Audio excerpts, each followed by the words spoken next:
He always thought he was just an ordinary guy, just another face in the crowd. But that all changed when he stumbled upon a strange phenomenon while exploring the abandoned subway tunnels beneath his city. It was just another day for the young urban explorer. He had been exploring abandoned places around the city for years, uncovering hidden histories and sharing them with anyone who would listen. But this time, he had found something truly special, or so he thought. As he descended into the subway tunnel, he noticed something peculiar. The further down he went, the thinner the shadows cast by the flickering street lamps became.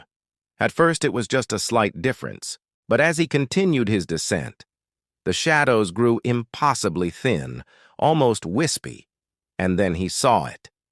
In the dim light of the tunnel, there was a small group of people standing apart from the rest, their shadows stretched out on the ground in front of them, mimicking their movements, but existing as if separate from their bodies. It was as if they were being stalked by their own dark reflections. At first he tried to ignore it, chalking it up to a trick of the light or some optical illusion. But as he turned to leave, he noticed that the group's shadows had shifted closer together, forming a tighter cluster than before. And then one of the shadows, the largest one, detached itself from the rest and started to move. He stopped in his tracks, his heart pounding in his chest. The shadow was moving on its own, slithering across the ground towards him like a living creature. He tried to rationalize it, to convince himself that it was just a figment of his imagination, but the rational part of his brain was screaming at him to run. And so he did, scrambling up the stairs and out of the tunnel as fast as he could. He didn't stop running until he reached the safety of his apartment, collapsing on his couch, gasping for breath. He told himself it was just a strange, one-time occurrence, a fluke of nature that had nothing to do with him.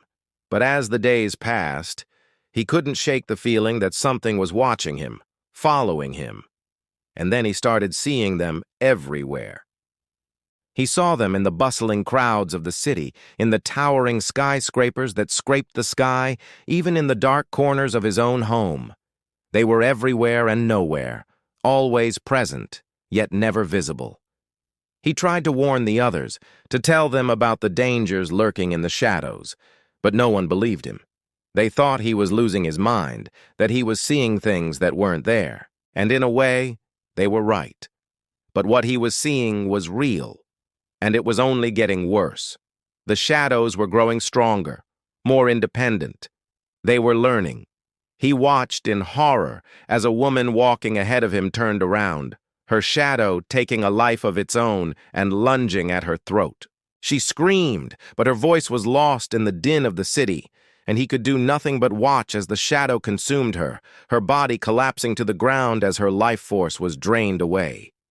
He knew he had to do something, to find a way to stop the shadows, but he was just one man against an army of darkness. How could he possibly win? Then he remembered the old stories. The legends of creatures that thrived in the darkness, creatures that could manipulate shadows and bend them to their will. Maybe there was a way to fight fire with fire, to use the shadows themselves against the very creatures that controlled them. But it was a risky plan, one that would push him to the limits of his sanity and strength. He knew that if it didn't work, he would be consumed by the shadows along with everyone else. But he had no other choice. So he closed his eyes, focused his mind, and reached out to the darkness, hoping against hope that he would emerge from the shadow still human.